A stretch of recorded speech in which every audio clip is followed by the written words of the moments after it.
আসসালামু আলাইকুম ওয়া রাহমাতুল্লাহি ওয়া বারাকাতুহু। কেমন আছেন ভাইয়েরা? আশা করি ভালোই আছেন। আসলে ব্লগ করা ওই কোনো ইচ্ছেই নাই। তারপরে একটু আসলাম। কারণ মরুভূমিতে কি করে প্রবাসীরা, বাংলাদেশীরা বিভিন্ন দেশ থেকে আসা মানুষেরা যে কষ্ট করে সৌদি আরবে, এগুলো একটু তুইলা ধরছি। কষ্টর শেষ নাই। এখানে এই যে ওই আমার ভাই উনি এখন রান্নাবাড়া চলতেছে এই যে অর্ধেক হইছে। তারপরে কিছু করার নাই, ফুল হইতে পারবো না তরকারি, কারণ এদিক দিয়ে উট চলে গেছে অনেক দূর।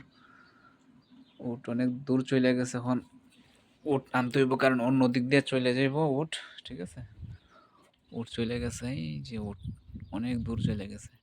আবার অন্য দিক দিয়ে গেলে গিয়ে পরে আবার সমস্যা, চিল্লাচিল্লি করবো। এই জন্য তাড়াতাড়ি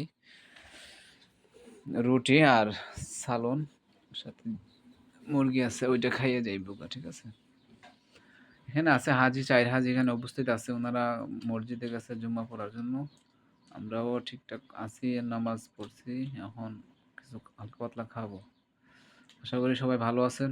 বিভিন্ন দেশের মানুষ প্রবাসীদের জন্য দোয়া করবেন।